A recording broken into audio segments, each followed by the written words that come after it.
नमस्कार मंडळी. सगळेच धावतोय, कोणी पैशा मागे तर कोणी यशा मागे. पण कधी विचार केलाय का, ऐन अडचणीच्या वेळी जेव्हा आपला खिसा किंवा आपलं पद कामाला येत नाही तेव्हा काय कामाला येतं? आज मी तुम्हाला विनायक नावाच्या एक तरुणाची गोष्ट सांगणार आहे, ज्याला एका पावसाळी रात्री माणुसकीचा खरा अर्थ उमजला.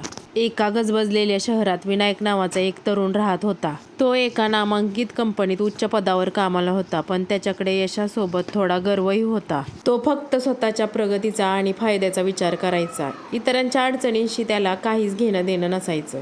पण नियती कोणाला कधी आणि कसा धडा शिकवेल सांगता येत नाही. एके दिवशी विनायक आपल्या कारने अत्यंत महत्त्वाच्या मीटिंगसाठी निघाला होता. ही मीटिंग त्याच्या करिअरसाठी टर्निंग पॉइंट ठरणार होती, त्यामुळे त्याचे वेळेवर पोहोचणे अत्यंत आवश्यक होते. मात्र एका निर्जन रस्त्यावर अचानक त्याच्या कारचे टायर पंक्चर झाले. बाहेर धो-धो पाऊस पडत होता आणि आसपास मदतीला कोणीही नव्हते. विनायकला स्वतःहून टायर बदलता येत नव्हते आणि गॅरेजही लांब होतं. वेळेवर न पोहोचल्यास नुकसान होणार होते, त्यामुळे तो अत्यंत हतबल झाला होता. त्याला मदतीची तीव्र गरज होती. तितक्यात तिथून एक वृद्ध माणूस जुनी छत्री घेऊन चालत जात असताना दिसला. विनायकची अवस्था पाहून काका स्वतःहून तिथे थांबले. विनायकने विचारले, "काका, आसपास गॅरेज मिळेल का?"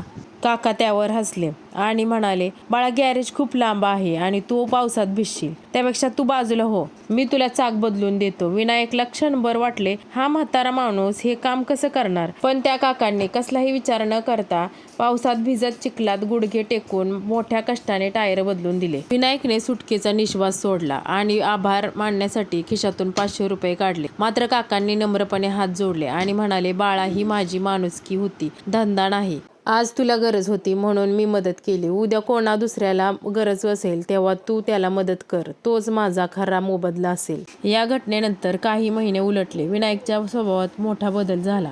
एक दिवस पुन्हा तसाच पाऊस पडत असताना विनायक नेहमीप्रमाणे आपल्या कारने ऑफिसला चालला होता.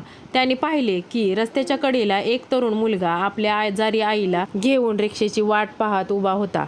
पण कोणीच गाडी थांबवत नव्हते. त्या मुलाची हतबलता पाहून विनायकला त्या पावसाळी रात्रीच्या काकांची आठवण झाली. त्याने तातडीने गाडी थांबवली. त्या मुलाला आणि त्याच्या आईला सन्मानाने गाडीत बसवले आणि स्वतः दवाखान्यात नेले. इतकेच नाही तर त्याने त्याच्या औषधांचा खर्चही उचलला.